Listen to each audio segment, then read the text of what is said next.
안녕하세요. 코아 투더골드문 진행의 이정원입니다. 긴축 공포에 2만 달러 선이 좀 무너졌던 비트코인이 다시금 회복을 하였습니다. 하지만 이 2만 달러 선 안팎으로 좀 불안한 등락이 반복이 되고 있는데요. 사실 이더리움 머지 업데이트가 지금 단 2시간 정도밖에 남지 않았습니다. 이더리움 클래식과 이더리움 지금 하락 흐름 보이고 있는데요. 이런 상황에서 우리가 어떤 자세로 투자에 임하면 좋을지 오늘 전문가님들 모시고 얘기 나눠보도록 하겠습니다. 먼저 유일무이한 유일 전문가님 모셔볼게요. 안녕하세요. 네, 안녕하세요. 네, 안녕하세요. 유일무이한 유일입니다. 최근에 이틀 전에 이제 CPI 발표가 나오고 나서부터 예측치보다 조금 상회하는 수준으로 나오고 나서부터 경기적으로 이제 시장이 조금 빠졌는데 우리가 좀 더 긍정적으로 봐야 할 부분이 뭐냐면 어차피 우리가 추석 연휴 동안 굉장히 많이 상승을 했잖아요. 그 상승분에 대한 모든 반납은 하지 않았고 어느 정도 빠진 수준인데 지금 뭐 그렇게 여러분들이 걱정할 만큼 뭐 심각할 정도로 빠졌다라고 하기보다는 상승분에 대한 어느 정도 지금 뭐 되돌림이 나오고 있다라고 정도 생각하시면 될 것 같습니다.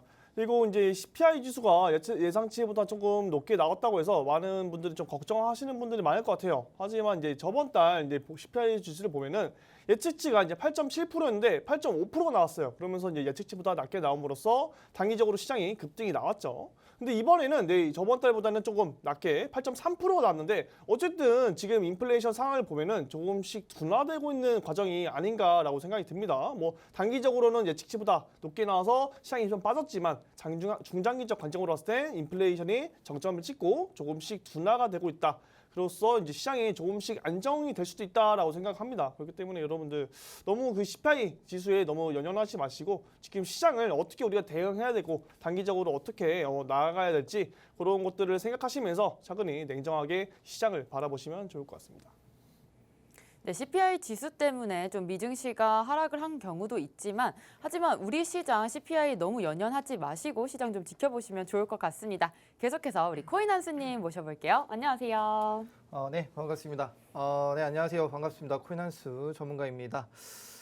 일단 뭐 CPI 얘기를 좀 앞에서 말씀해 주셨기 때문에 그 부분에서 더 말씀을 드리자면은 일단 인플레이션이 잡히고는 있어요. 뭐 전월 대비해서 좀 낮아진 포인트인데 다만 시장이 예측하는 것보다 높았기 때문에 조금 패닉세 정도가 나왔다라고 볼 수 있는데 그럼 많이들 좀 의아해 하실 거예요. 인플레이션 잡히고 있는 것이 아닌가? 근데 이렇게 민감하게 반응할 것인가? 라고 볼 수 있는데 이 인플레이션 안에서도 뭐 근원 소비자 이거 인플레이션이 아니죠. 소비자 물가 지수 안에서도 뭐 근원 소비자 물가 지수가 있고 그냥 소비자 물가 지수로 나눠서 얘기를 할 수 있는데 아무래도 이 근원 소비자 물가 지수 만 봤을 때 그 내용 자체가 생각보다 많이 떨어지지 않았다. 자, 근원 소비자 물가 지수라고 하는 것은 에너지와 식품 관련해서 우리 한창 이슈가 됐었죠. 그런 내용들이 좀 해소가 뺀 부분이라고 보일 수 있는데 그걸 빼고 나니까 뭐 생각보다 그렇게 많이 떨어지지 않았다. 그래서 사람들이 지금 좀 패닉세들이 나오면서 좀 걱정을 하고 있는데 자, 이 부분 관련해서 바이든 정부도 얘기를 했죠.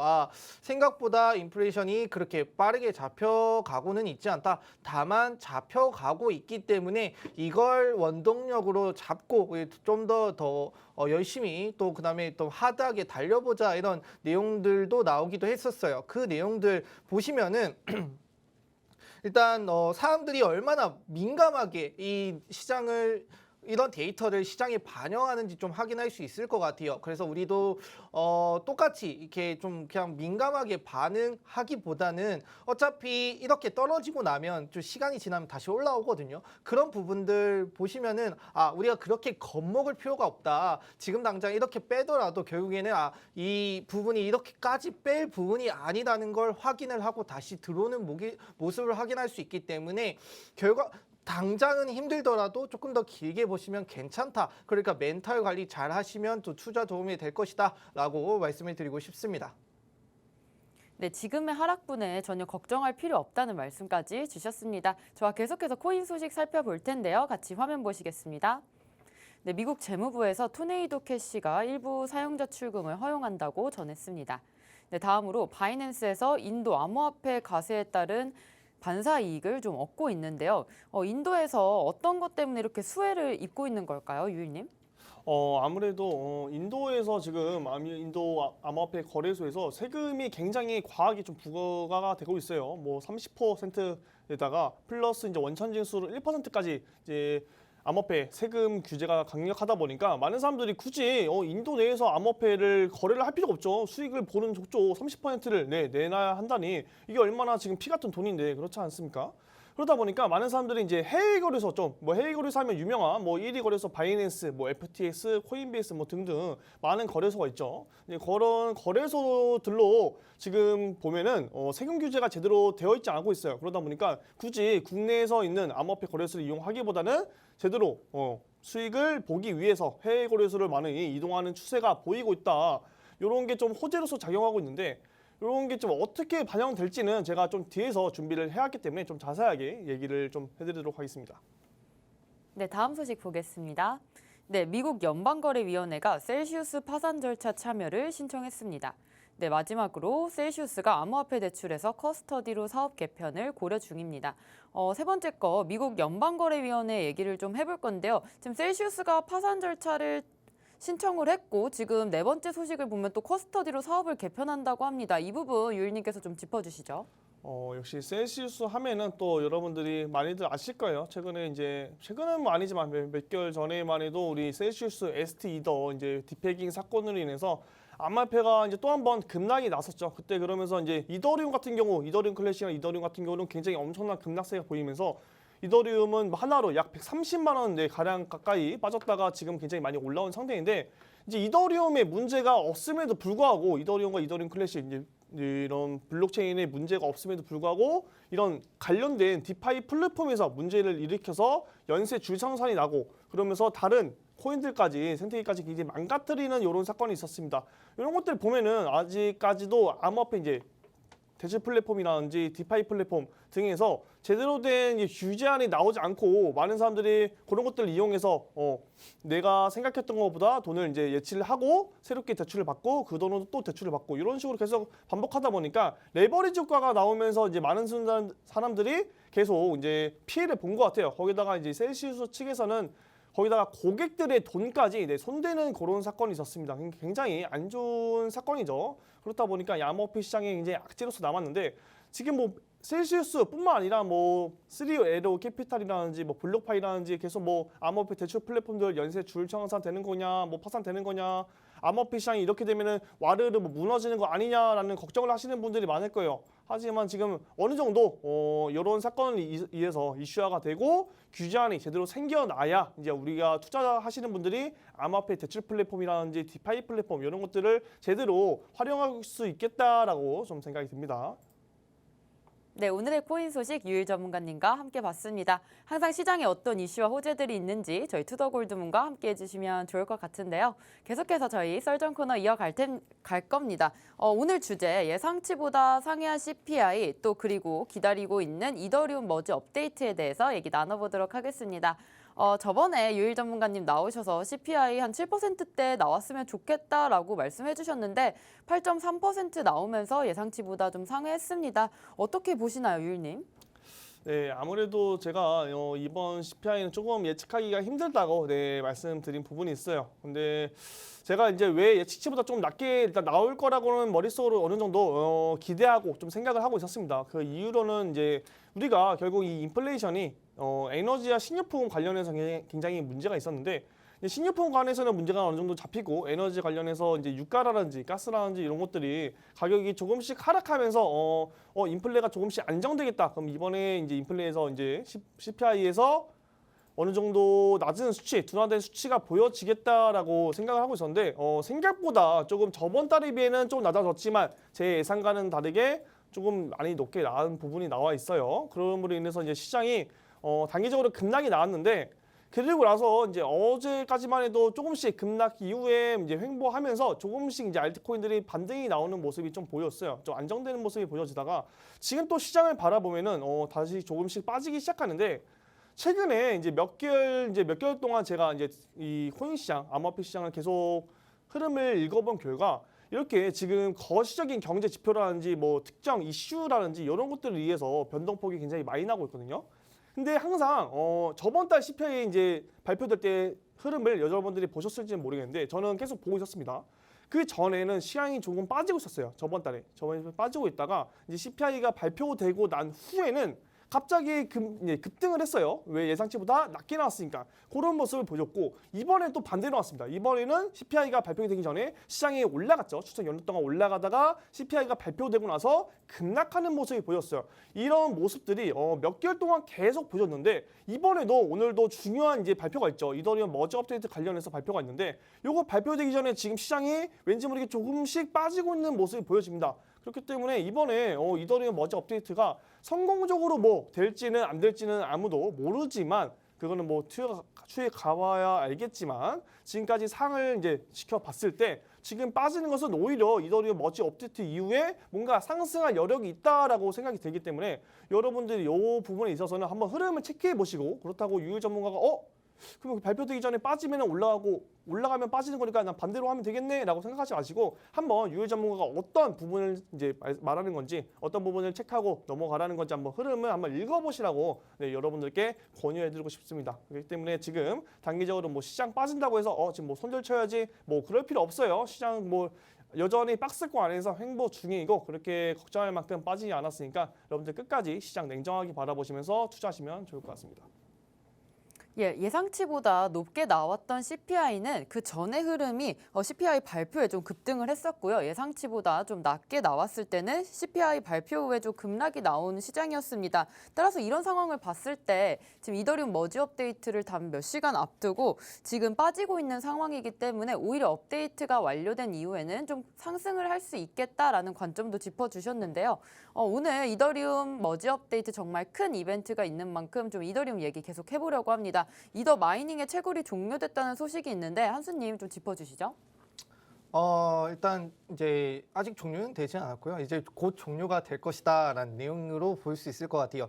일단 이제 오후 오늘 2시에서 3시 경에 일단 이더리움 측에서 트윗을 통해서 우리가 그쯤에 이 터널 난이도죠. 이 터널 난이도 뭐 저번에 제가 한번 말씀드렸는데 587의 5경 정도의 총 터널 난이도가 있어요. 이 터널 난이도에 도달을 해야 지금 이 POW가 POS로 뭐 스위치 딱 버튼 전환되는 것처럼 그렇게 탁 전환이 되거든요. 그래서 그 난이도 때까지 일정을 잡고 있는데 예전에 이제 8월 달이죠. 예측했던 일정은 9월 10일에서 9월 20일 정도에 예측을 하고 있었는데 이게 조금 앞당겨져서 한 9월 15일 오늘이죠. 그래서 2시에서 3시경에 마무리가 되지 않을까라고 좀 예측을 내다 놨습니다. 그래서 이 POS로 전환이 됨에 따라 이 채굴 기존에 하던 채굴이 이제 끝날 것이고 그 다음에 기존의 이더리움을 캐기 위해서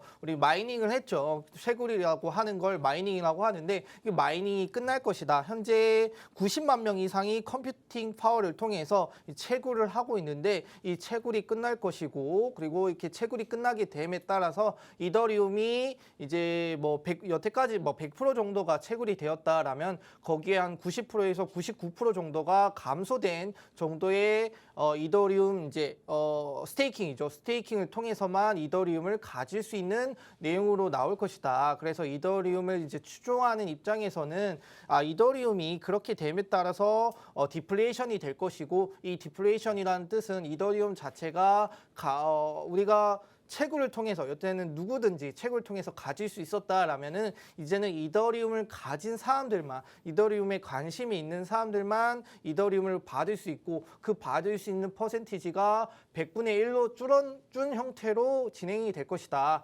그럼에 따라서 이더리움의 희소성이 늘 것이고 가치가 상승할 것이고 그에 따라서 이더리움의 가격도 오를 것이다 라고 좀 내다볼 수 있을 것 같아요. 그래서 이더리움 채굴 산업도 이제 조금 많이 바뀔 것이고 이제 네트워크가 이제 스테이킹에 따라 이렇게 전환이 되죠. 그에 맞게 채굴 산업도 조금 변하고 있는 모습을 좀 확인할 수 있어요. 그래서 채굴이 아닌 스테이킹 서비스가 좀 대세가 됐고요. 그다음에 주요 거래소나 채굴 풀도 속속히 서비스를 전환을 하고 있다라고 해요. 그다음 코인베이스 경우에는 이 스테이킹 서비스를 좀 차세대 먹거리로 좀 육성 중이다라는 내용들도 나오고 있고 이 코인베이스가 이 스테이킹에서만 2억 5천만 달러의 매출과 6천만 달러의 수익을 낼 수 있다라고 내다봤습니다. 그래서 뭐 골드만삭스나 뭐 JP 모건도 머지가 단기적으로는 호재가 될 것이다라고 좀 내다보고 있는데 앞으로 이제 머지 업데이트가 된 이후에 이더리움의 방향성 정말 중요하다라고 볼 수 있을 것 같아요. 뭐 장기적으로 봤을 때는 앞에 말씀드린 것처럼 디플레이션에 의해서 이더리움이 희소성이 늘기 때문에 가격 상승을 이끌 것 같은데 여기서 우리가 좀 중요하게 봐야 되는 점이 뭐냐면 현재 이더리움 가격 자체가 많이 올라왔죠. 이 올라온 게 머지의 선반영이냐 아니냐 아니면 반영이 됐더라도 얼마나 반영이 된 것이냐 이게 정말 중요할 것 같은데 이 부분은 우리가 감히 예측할 수 있는 부분은 아니고 시간이 지남에 따라서 그 정도 됐구나 결과론적으로만 우리가 예측을 할 수 있고 추측을 할 수 있는 부분이지 당장 우리가 뭐 아무리 뛰어난 전문가들이더라도 이걸 정확하게 반영을 확인할 수는 없을 것 같아요. 그래서 우리에게 주어진 거는 뭐 너무나 쉬운 얘기지만 시간만이 답이다. 그 부분 저희 투더 골드문과 계속 제가 말씀드리면서 좀 이끌어 가도록 하겠습니다. 네, 이더리움 머지 업데이트를 앞두고 또 이더 마이닝의 채굴이 곧 종료가 될 거라는 소식입니다. 지금 이더리움을 가진 사람들만 좀 가치를 가져갈 수 있기 때문에 아무래도 희소성이 올라가면 가격도 같이 상승할 것이라는 예상 주셨는데요. 지금 현재 상황은 아무래도 채굴보다는 스테이킹 쪽으로 좀 몰리는 것 같습니다. 지금 이더리움 클래식도 해시레이트가 계속해서 상승하고 있는데 이거 우리가 호재로 봐도 될까요, 유일님?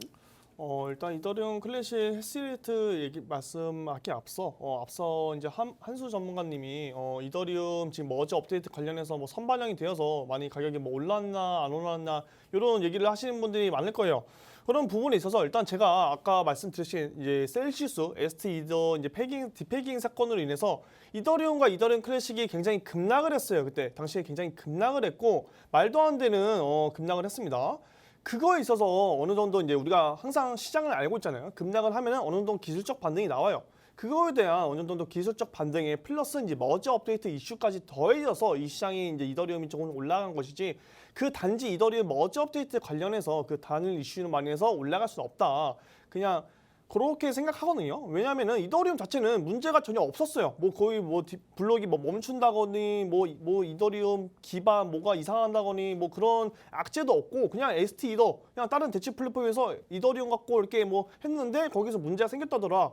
그러면서 이제 이더리움이 떨어졌으니까 거기에 대한 부분에서 어느 정도 바이더 딥이 나오고 많은 사람들이 이더리움 자체는 문제가 없네. 그럼 이더리움은 충분히 살만하겠구나. 이제 매수세가 들어오면서 반등이 이제 어느 정도 나오는 부분이죠. 그러므로 인해서 이더리움이 굉장히 큰 반등이 나왔는데 거기다 머지 업데이트까지 나오면서 이제 같이 이더리움 클래식까지 같이 굉장히 큰 상승이 일어났다.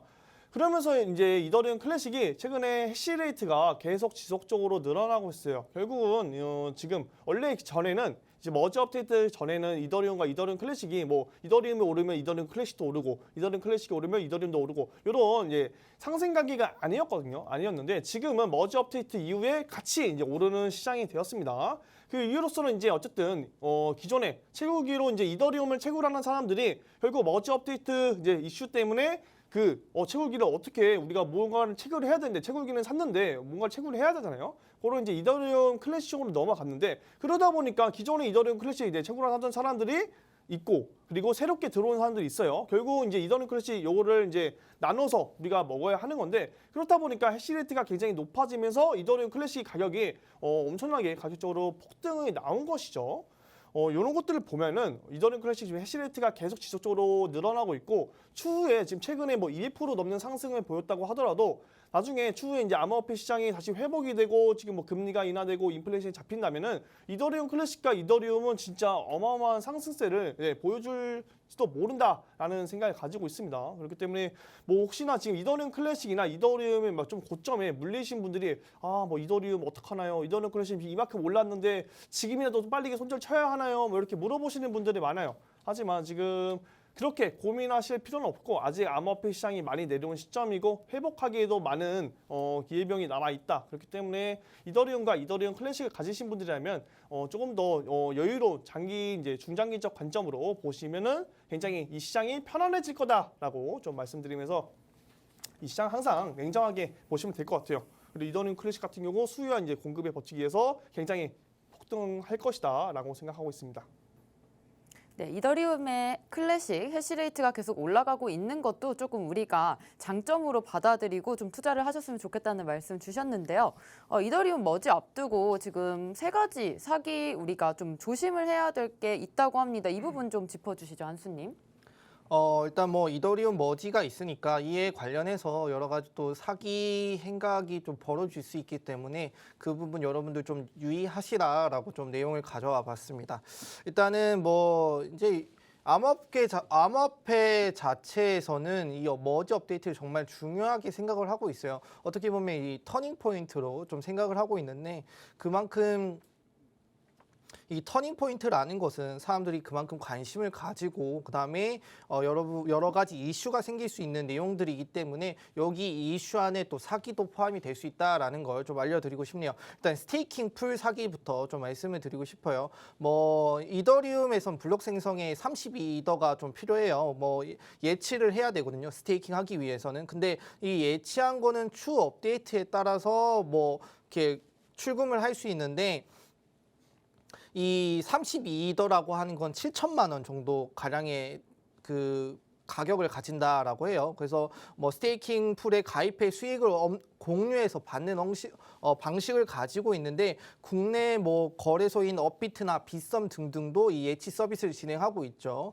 근데 이 모든 스테이킹 풀이 안전한 것은 아니다. 특히 뭐 생긴 지 얼마 안 된 스테이킹 풀의 경우는 예치받은 이더리움을 우리가 받을 수 없는 러그 풀이라고 하죠. 우리가 예치를 받았는데 그걸 받고 그대로 잠적하는 러그 풀이라는 이게 있어요. 그래서 이런 가능성도 있기 때문에 만약 여러분들 스테이킹을 하기 위해서 앞으로 이 머지 업데이트가 스테이킹 이 POS로 전환함에 따라 이 스테이킹의 중요도가 높아졌는데 아무 거래소나 이 스테이킹을 하시기보다는 또 믿을 수 있고 큰 거래소만 조금 접근하시는 게 여러분들이 좋을 것 같고요. 그다음에 업그레이드를 위해서 뭐 서명하라 이런 내용들도 있어요. 일부 사기꾼들은 뭐 새로운 이더리움 체인으로 뭐 마이그레이션 하기 위해서 뭐 서명을 요구하는 것도 있는데 이 서명을 하는 게 개인 키를 또 탈취하기 위해서 속여서 가져가기 위해서 하는 거기 때문에 이 머지 업그레이드 제가 전에도 말씀드렸어요. 업그레이드가 된다고 해서 여러분들한테 뭐 필요로 하는 게 없습니다. 그냥 있는 체제 그대로 넘어가서 그 안에서 뭐 POS에서 POW에서 POS로 바뀌는 것 뿐이지 여러분들한테 따로 요구하거나 뭐 변화돼야 되는 것들이 없다라는 걸 좀 알아두시면 될 것 같고요. 그다음에 에어드롭도 조금 체크해 보실 필요가 있을 것 같습니다. 뭐 이더리움 2.0 코인을 준다 뭐 이런 내용들이 있는데 뭐 피싱도 있고 전화도 오고 막 그러는데 그런 건 없고요. 이더리움 2 뭐 2.0 같은 코인은 존재하지 않습니다. 그래서 뭐 이더리움은 그냥 그대로 이더리움으로 넘어가기 때문에 뭐 2.0 뭐 이더 2 뭐 그다음 뭐 이더 W 등등 이더 W는 뭐 새로 물론 만들어지긴 했어요. 이더 W도 뭐 에어드롭을 진행할 예정이라고는 하는데 실제로 지금 당장 진행하고 있지는 않거든요. 그 부분도 좀 체크를 하시면 여러분들 투자하는 데 도움이 될 것이다. 좀 말씀을 드리고 싶네요. 네, 투자자분들께서 좀 중요하게 생각하셔야 할 세 가지 짚어주셨는데요. 지금 스테이킹 풀 사기 사건도 있다고 합니다. 지금 예치하고 못 받는 상황, 이런 상황을 좀 러그풀이라고 부르는데 이런 상황도 있고요. 두 번째로는 업그레이드를 위해서 서명하라라는 상황도 있고 세 번째로는 에어드랍으로 또 이더리움 2.0이나 이더2 코인을 준다면서 생기지 않은 코인을 준다면서 사기 행각을 벌일 수가 있는데요. 이 세 가지 부분 좀 유념하시면서 이런 부분들은 좀 피해 가시는 것을 추천드리겠습니다. 아까 우리 코인 소식에서 잠깐 봤었는데 인도에서 바이낸스 쪽으로 좀 코인이 넘어가면서 바이낸스가 좀 수혜를 본 것 같습니다. 이 부분 유일님께서 좀 더 자세하게 설명해 주시죠. 네. 아까 말씀드렸다시피 인도의 이제 말도 안 되는 그런 과세 때문에 지금 바이낸스 쪽으로 많이 급등하고 있습니다. 바이낸스가 지금 어플 뭐 다운로드 수가 지난달에 약 43만 건 정도 늘었다고 합니다. 그 정도로 지금 늘고 있는데 결국 우리가 이게 단순하게 여러분들이 뭐 그냥 인도에 있는 사람들이 그냥 바이낸스 그냥 해외 거래소 이용하는데 이게 뭐 호재냐 이게 뭐 단순하게 그냥 이동하는 것이 아니냐라는 의문을 충분히 가질 수도 있습니다. 하지만 우리가 이거를 좀 자세하게 보면은 결국 이 시장 우리가 예를 들어 국내 거래소 업비트에서 비트코인을 막 올려요. 막 사람들이 삽니다. 그렇다고 하더라도 전체적인 뭐 다른 해외 거래소나 뭐 그렇죠. 뭐 빗썸이라든지 뭐 여러 가지 거래소가 다 같이 비트코인이 오르지 않아요. 어떻게 되죠? 김치 프리미엄이라고 하는 이 프리미엄이 끼면서 시세 차익만 날 뿐 우리나라 국내 거래소에서만 가격이 오를 뿐 해외 거래소에는 굉장히 잠잠합니다. 그렇기 때문에 제가 이제 무슨 말씀을 드리는 거냐면은 결국 지금 바이낸스 이 암호화폐 시장의 80% 이제 90%는 지금 바이낸스가 주도해서 우리 시장이 움직이고 있어요. 결국 이제 바이낸스가 이런 기준이 되는 가격이라고 보시면 될 것 같은데 바이낸스에서 가격이 이제 좀 올라가게 되면은 모든 전체 다른 나라의 거래소들도 가격이 오르게 되고 떨어지게 되면 다 같이 떨어지게 됩니다. 그렇기 때문에 지금 시장 자체는 바이낸스가 지금 주도하는 시장이라고 해도 과언이 아니죠. 그렇기 때문에 이 인도에 있는 암호화폐 거래소를 이용하는 사람들이 지금 바이낸스 쪽으로 옮겨간다. 그렇게 된다면 바이낸스 쪽에서는 굉장히 거래량이 또 좀 더 활발하게 움직여질 것이고 거기 있던 사람들이 코인을 다시 그쪽에서 매수 매도를 함으로써 변동폭이 조금 줄어들 수 있겠지만 시장 자체가 좀 더 안정세가 나올 것이고 어느 정도 반등이 났을 때 또 매수세가 강하게 나와줄 것이다라고 생각하고 있습니다. 그렇기 때문에 뭐 단순하게 그냥 이제 인도에 있는 사람들이 뭐 바이낸스로 옮겨왔다 뭐나 그게 아니고 지금은 바이낸스가 이제 주도하는 시장인 만큼 여러 가지 활발한 이렇게 거래량이 나올 수 있고 변동성이 안정될 수 있다라고 생각하시면 좋을 것 같아요. 지금 보면은 바이낸스뿐만 아니라 이제 FTS, 뭐 코인베이스, 뭐 미국 거래소 유명한 거래소들 있잖아요. 후오비 글로벌도 있고 엄청나게 많은 거래소들이 있는데 다른 거래소 같은 경우는 이제 세금이 아직 규제가 되진 않았죠. 하지만 이제 좀 문제점이 있어요. 결국 이제 우리나라 같은 경우는 이런 트래블룰이라는 법 때문에 이제 하루에 해외 거래소로 이제 이동을 할 때 100만 원 정도 한 번에 이제 이동할 때 100만 원씩 뭐 여러 번 할 수 있지만 정확한 아직 규제도 나와 있지도 않고 횟수가 뭐 얼마까지도 나오지 않고 있습니다. 하지만 지금 해외들도 이제 뭐 조금씩 트래블을 좀 뭐 법안을 규제하겠다, 뭐 어떻게 하겠다 하고 있는데 결국 이렇게 이동하는 간에 자금이 묶여있게 되면은 대량의 자금들이 이동하는 일은 거의 없을 것이다라고 생각이 들고 트래블룰이 이제 적용됨으로써 시장이 좀 더 안전하게 흘러갈 것이다라고 생각하고 있습니다. 그러니까 여러분들 이 부분에 대해서는 한번 시장을 좀 더 여유롭게 지켜보시면 좋을 것 같습니다. 네, 원래 거래 대금이 많았던 좀 바이낸스지만 인도에서 과세 정책 때문에 조금 더 거래량이 좀 많이 늘면서 어떻게 보면 바이낸스가 좀 장을 이끌어간다라고 말할 수 있는 시장인 것 같습니다. 머지 업그레이드를 좀 앞두고 우리가 최대로 좀 수혜를 본 코인이 있다면 어떤 게 또 있을까요, 한수님? 일단 뭐 POW에서 POS로 넘어가면 일단 앞에 뭐 고성능 컴퓨터가 이제 마이닝하는데 필요하잖아요. 근데 이 고성능 컴퓨터를 가만히 묵혀두기에는 또 채굴자들이 또 아쉽죠. 그렇기 때문에 이 다른 곳에 돌려서 써야 되는데 아무래도 이 다른 곳에 돌려 쓰다 보니까 여기서 각광을 받은 게 또 POW겠죠. 그럼 POW에서 어떤 종목들이 가장 큰 또 수혜를 받냐라고 말씀을 드리면 일단은 무조건 이더리움 클래식이 가장 먼저고요. 그다음에 그 외에 또 수혜를 받은 종목이 있습니다. 일단 레이븐 코인을 좀 말씀을 드리고 싶네요. 이더리움 클래식 같은 경우는 제가 차트를 통해서 한번 얼마나 올랐는지 한번 설명을 좀 드리겠습니다. 자, 제가 이게 이더리움 클래식에 대한 차트인데 단순히 이제 저점 기준에서 얼마나 올랐는가를 한번 말씀을 드리고 싶으면 221%나 올랐습니다. 그만큼 이더리움 머지 업데이트 소식 이후에 사람들이 이거는 머지 업데이트를 막을 수 없다라면 우리가 대처를 해야 된다. 그 대처함에 따라서 이더리움 클래식은 저점 대비해서 221%나 최대 상승하는 모습을 보여줬고요. 그다음에 그 옆에 자 레이븐 코인 최근에 또 좋은 모습을 보여주고 있거든요. 뭐 제가 뒤에 해시레이트도 설명을 드리겠지만 레이븐 코인 또한 9월 4일 이후에 저점 기준으로 170%나 상승하는 모습을 보여주면서 지금 채굴자들이 이 머지 업데이트를 대비하기 위해서 자기들이 얼마나 좋은 수익을 얻기 위해서 노력하고 있고 이동하는 모습을 확인할 수 있습니다. 그 이동하는 모습으로 일단 해시레이트를 좀 말씀을 드릴 수 있을 것 같아요. 자, 이거는 이제 레이븐 코인에 대한 네트워크인 해시레이트 비율인데요. 일단은 뭐 한 달 기준으로 한번 보도록 하겠습니다.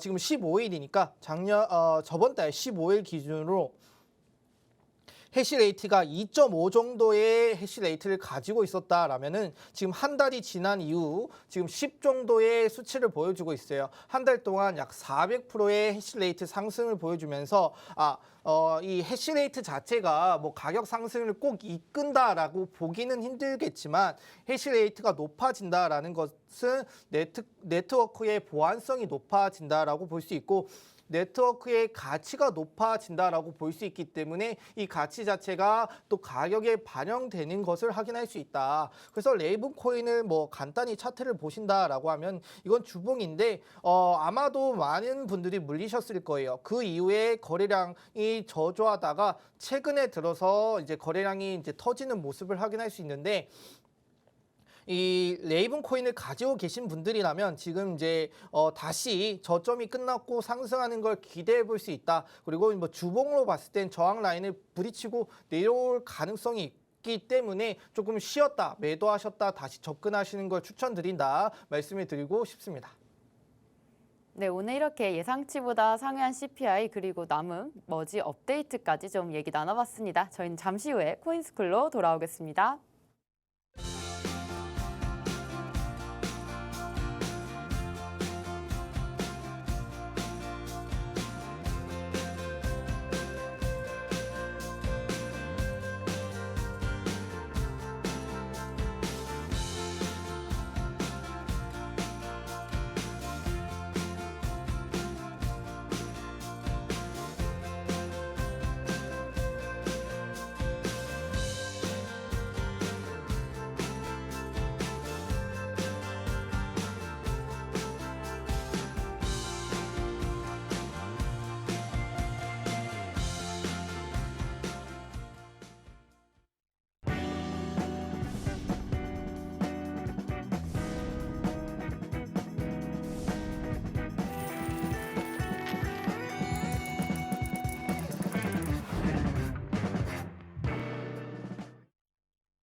네, 코인스쿨 시간입니다. 오늘은 코인한수님께서 이더리움 머지 업데이트에 대해서 설명해 주실 겁니다. 오늘 강의로 많은 정보 얻어가셨으면 좋겠습니다. 코인한수님 모셔볼게요. 네, 반갑습니다. 코인한수 전문가입니다. 일단 2부 맡게 되었는데 이더리움 머지 업데이트는 제가 저번에 한번 했고 오늘은 다른 주제로 한번 말씀을 드리도록 하겠습니다. 일단은 오늘은 거시경제 지표 관련해서 좀 설명을 드리려고 합니다. CPI도 뭐 거시경제 지표 중에 하나일 텐데 오늘 그 외에 우리가 좀 신경 써야 되고 그 거시경제 지표들이 시장에 어떻게 반영이 됐고 영향을 줬는지 한번 살펴보도록 하겠습니다. 일단 거시경제 지표부터 뭐 국민소득이나 물가 수준 등 국민 경제 전체를 대상으로 분석한 경제 지표이다. 그래서 여기서 우리가 좀 알아볼 것들은 뭐 활동의 합이 어떻게 나타나는가를 알려주는 것도 있는데 국민 소득도 신경 써야 되고 뭐 물가, 뭐 국제 수지, 뭐 실업률, 환율 등 뭐 통화 증가율, 뭐 이자율 등등 여러 가지 신경 써야 이 부분 전체적으로 봤을 때 이게 거시 경제 지표이다라고 좀 말씀을 드릴 수 있을 것 같아요. 이런 부분을 가지고 경제 상황을 판단할 수 있는 기준으로 활용이 된다라는 것만 알아두시면 됩니다. 자, 대표적인 이제 거시 경제 지표들이 있겠죠. 최근에 나왔던 이제 소비자 물가 지수. 우리나라도 뭐 물가 지수가 있는데 아무래도 이 CPI로 주로 보는 건 미국인 것 같아요. 지금 미국이 너무 주가 되고 있기 때문에 미국의 이 소비자 물가 지수를 신경 안 쓸 수는 없죠. 그리고 뭐 GDP, 그다음에 고용 지표, 뭐 환율, 실업률, 금리, FOMC가 있는데 오늘 제가 다룰 것은 환율과 CPI랑 금리입니다. 뭐 GDP는 우리 경제 성장률에 관련해서 뭐 우리가 경제 성장률이 마이너스냐 플러스냐에 따라서 사람들이 또 심하게 또 제철을 하고 있는 것 같아요. 그다음에 고용 지표 뭐 이제 미국 같은 경우는 고용을 지표를 좀 이렇게 베이스로 깔고 이게 좋냐 안 좋냐를 또 중요하게 여기고 있기 때문에 그리고 이 실업률도 여기에 포함되겠죠. 자, 일단은 소비자 물가 지수 먼저 좀 말씀을 드리겠습니다. 너무 많아서 그냥 제가 줄 거어 드리는 것만 보시면 됩니다. 일상적인 소비자의 생활에 직접 영향을 미치는 물가의 변동을 쫓는 중요한 경제 지표이다. 소비자가 구입하는 상품이나 서비스 가격 변동을 나타낸다. 그래서 인플레이션을 나타내는 가장 대표적인 지표이다 정도로만 알아두시면 됩니다.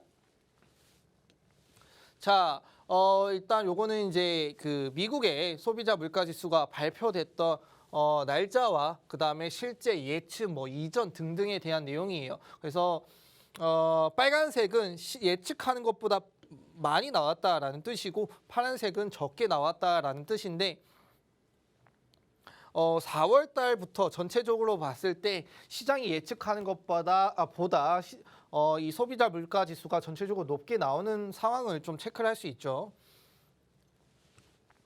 자, 요거는 제가 이 비트코인 차트에 앞서 말씀드린 이 날들에 어떻게 비트코인 차트가 움직였는가를 좀 체크를 해놨어요. 이 검정색 선만 좀 체크를 하시면 됩니다. 자, 이 검정색 선을 봤을 때 일단 이때 마이너스를 했고요.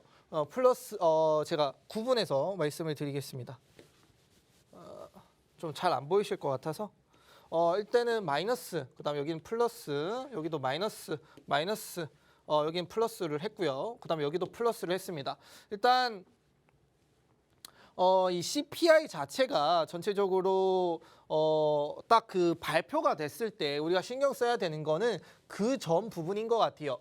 그 전에 플러스였다라면은 CPI가 발표되고 나서는 마이너스가 나오고요. 그 다음에 마이너스였으면 플러스가 됐고요. 그 다음에 또 플러스였으면 마이너스가 됐고, 요때는 또 흐름 자체가 나빴기 때문에 마이너스.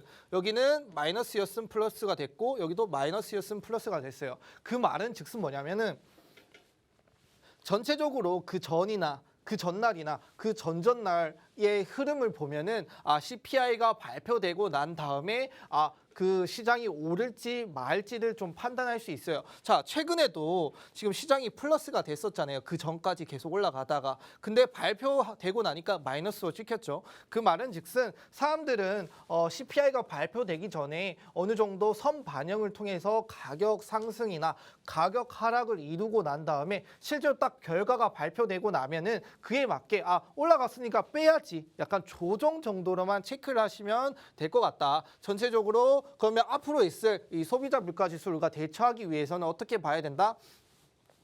시장이 이제 소비자 물가 지수 발표되는 이 날이라고 쳤을 때 그때부터 이렇게 플러스로 온다라고 생각을 하시면 발표되는 날은 마이너스로 찍히겠구나. 이렇게 보고 투자를 하셔도 된다. 좀 말씀을 드리고 싶네요.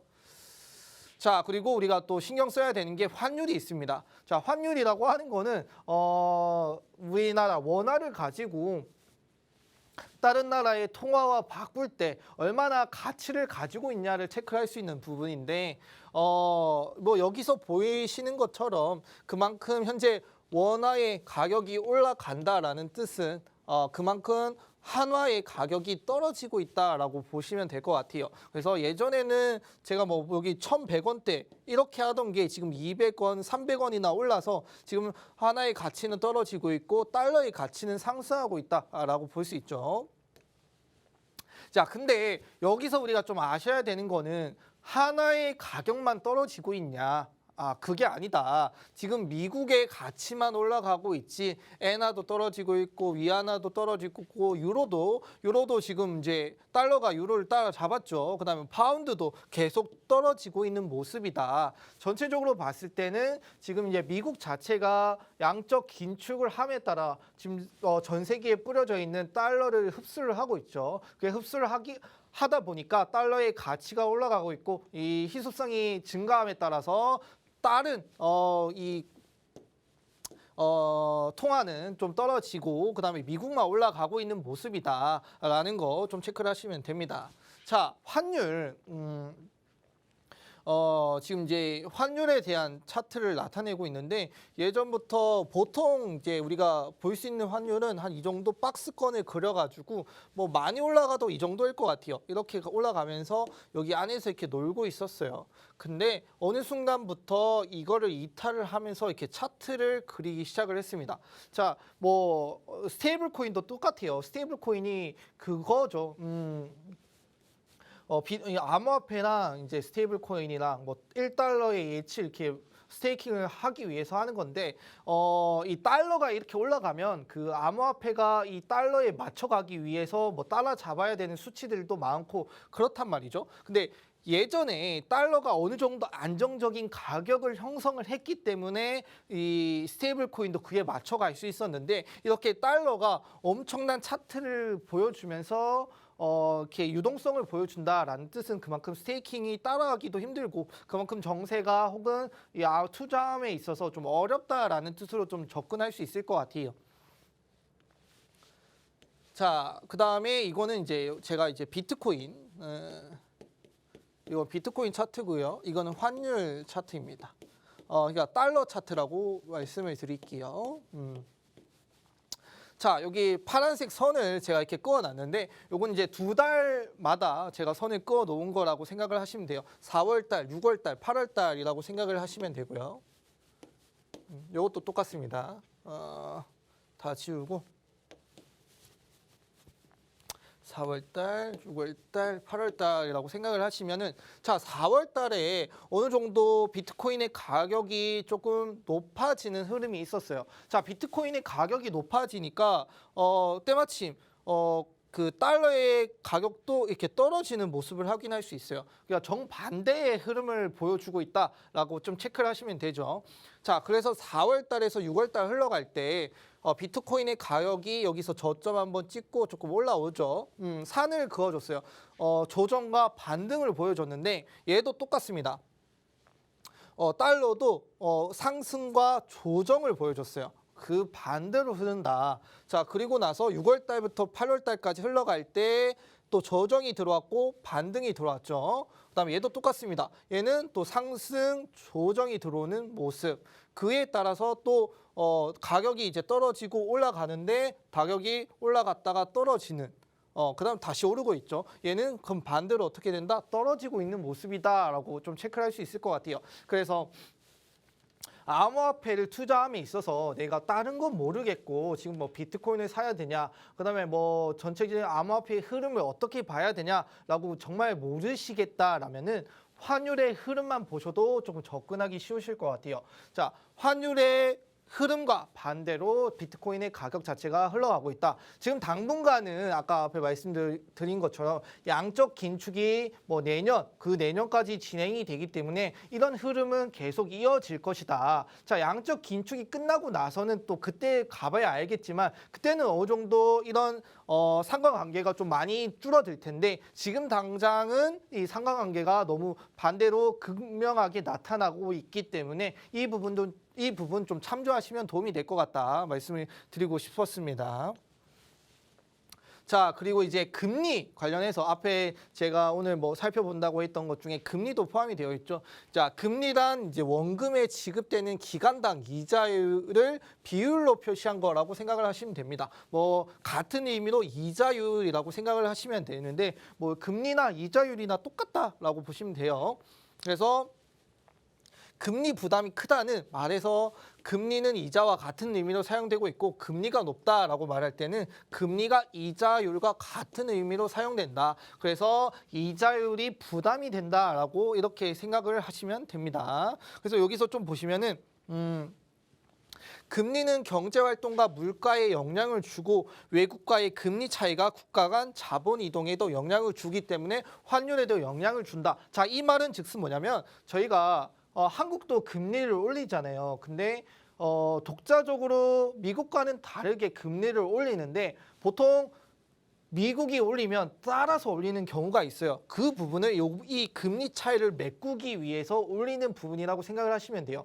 그래서 뭐 지금 뭐 당장 미국만큼의 금리 인상을 한 포인트는 아니지만 한국이 미국이 올릴 때마다 그에 뭐 비슷하게 그 후의 시기에 맞춰서 한국이 금리를 올리는 이유가 이 부분에 있다. 그래서 금리 차이를 메꾸기 위해서 국가 간에 영향을 주는 부분이기 때문에 이 차이를 해소하기 위해서 하는 것이다라고 좀 알아두시면 됩니다. 자, 그리고 이제 금리 넘어서 자, 이 금리를 인상하는 게 있는데 FOMC를 좀 알아보셔야겠죠. 자, 이 패드 자, 연방준비제도 이사회가 산하에서 공개시장 조작에 관한 정책을 담당하는 위원회라고 생각을 하시면 되는데 이 FOMC도 중요하지만 우리가 우선적으로 알아야 될 건 패드겠죠. 자, 패드는 그냥 우리나라로 봤을 땐 중앙은행이라고 생각하시면 됩니다. 자, 미국에서는 중앙은행이라는 단어를 쓰는 걸 싫어해요. 그래서 패드라고 했거든요. 예전에 중앙은행이 여러 번 있었어요. 제일 중앙은행이 있었는데 뭐 미국 자체는 여러 가지 주가 있는데 그 중앙은행에 너무 그 모여 있는 것이 아니야. 이 정책 결정권이 모여 있는 것이냐 아닌 것이 모여 있는 게 싫어서 사람들이 이제 중앙은행을 없애고 패드로 만든 것인데 이런 부분 그래서 FOMC에는 이제 여러 가지 있고 그다음에 공개시장 조작 정책을 정하고 그다음에 얼마나 금리를 올릴지 체크하는 부분이 FOMC라고 생각을 하시면 됩니다. 자, 이것도 이제 FOMC가 있었던 시기 때 제가 말씀을 드렸어요. 자, FOMC 때마다 여긴 플러스였고요. 여기도 플러스였고 플러스였고 플러스였고 여기도 플러스였습니다. 물론 뭐 전날에 마이너스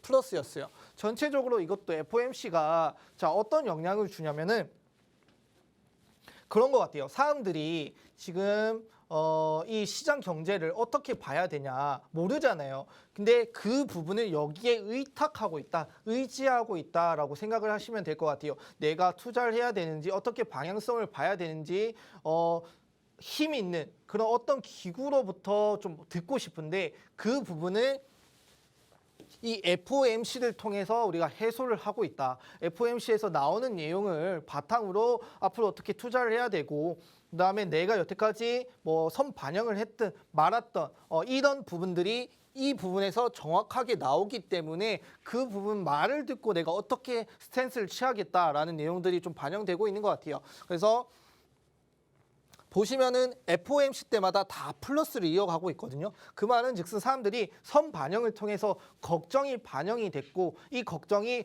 FOMC 통해서 해소가 됨에 따라서 내가 생각했던 걱정했던 것보다 괜찮구나 아니면 이 걱정이 해소가 됐구나 이 부분들이 상승으로 이어지는 모습이다라고 좀 말씀을 드리고 싶네요. 그래서 앞으로 FOMC가 아직 두 차례 9월달 그다음에 10월달 쉬고 11월 12월 두 차례에서 세 차례 남았죠. 이제 남았는데 이 부분 좀 체크를 하시면은 이것도 똑같아요. 아까 뭐 CPI 발표 전에는 항상 마이너스였고 CPI가 마이너스였다면 CPI가 발표 내가면 플러스가 됐고 그다음에 뭐 그 전에 마이너스였으면 플러스가 되고 이런 부분 똑같습니다. FOMC도 똑같아요. 보통 그 전날 마이너스였으면 플러스가 되고 근데 보통 그 전날 다 마이너스였거든요. 그러면 우리가 FOMC 전까지는 어느 정도 시장이 다 마이너스가 되겠구나. 그리고 FOMC가 끝나고 나서는 다시 플러스가 되니까 그때 한번 투자를 할지 말지 결정을 해봐도 되는 시기다라는 걸 좀 말씀을 드리고 싶어요. 그래서 FOMC나 CPI 이런 부분 그다음에 환율까지 더해서 보시면 시장의 전체적인 투자 흐름이나 방향성을 어느 정도 단기적으로는 예측할 수 있을 것이다 말씀을 드리고 싶습니다. 그래서 오늘 제가 점심에 무료 방송을 통해서 뭐 히든 코인도 있겠지만은 그 외에 지금 이더리움 머지 업데이트가 지금 비슷한 시기에 끝나고 있어요. 그러면 내가 POS로 전환되는데 이 머지 업데이트에 따른 투자 방향성은 어떻게 가야 되는지 그거를 여기서 말씀드리도록 하겠습니다. 꼭 참여하셔가지고 궁금하신 점 물어보시면 좋을 것 같다 말씀을 드리겠습니다. 네, 오늘 이렇게 거시경제에 대해서 배워봤습니다. 오늘 배우신 부분들 정리하면서 투자에 어떻게 도움이 될 수 있을지 생각해 보시면 좋을 것 같은데요. 좀 더 자세한 매매 방법과 또 차트 분석 저희가 오후 1시 반부터 이어가고 있습니다. 오후 1시 반에 무료 방송으로 진행하고 있고요. 함께 하실 수 있는 방법 안내해 드리겠습니다. 먼저 컴퓨터로 들어오실 분들은 박스경제TV 홈페이지에 들어오셔서 좌측 하단 보시면 투더골드문 배너가 있습니다. 배너를 클릭하시면 바로 전문가님들의 실시간 무료 방송을 함께 하실 수가 있고요. 또 핸드폰으로 함께하고 싶다라고 하시는 분들은 여러분들께서 매일 쓰고 계시는 녹색 창에 투더골드문 검색하셔서 상단 링크 통해서 들어오시면 됩니다. 잠시 뒤 오후 1시 반부터 무료 방송 함께해 주시면 좋을 것 같고요. 저희가 오늘 준비한 소식은 여기까지입니다. 본 방송에서 제공하는 정보는 투자 판단의 참고 자료일 뿐이며 특정 자산 가치의 상승과 하락을 보장하지 않는다는 점 유의해 주시길 바라겠습니다. 저희는 다음 이 시간에 오겠습니다. 시청자 여러분 고맙습니다.